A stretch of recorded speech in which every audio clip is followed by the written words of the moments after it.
এবারে মিছিলের সংখ্যা এত হবে যে গোটা রাজ্যের পুলিশ শুধু নয়, সিভিক ভলেন্টিয়ারকেও কাজে লাগিয়ে আপনারা কিন্তু হিন্দু জনতার জয় শ্রীরামের ধ্বনি আটকানোর ক্ষমতা আপনাদের এবছর হবে না, হবে না, হবে না।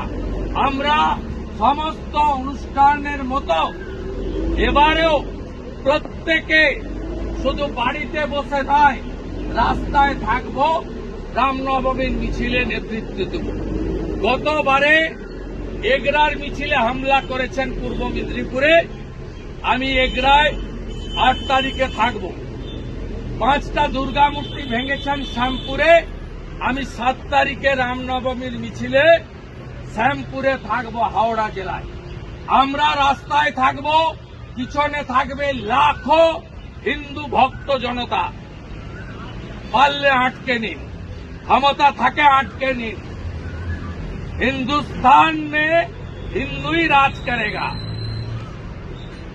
और जो हिंदू हित में काम करेगा वही अगला दिन बंगाल में राज करेगा।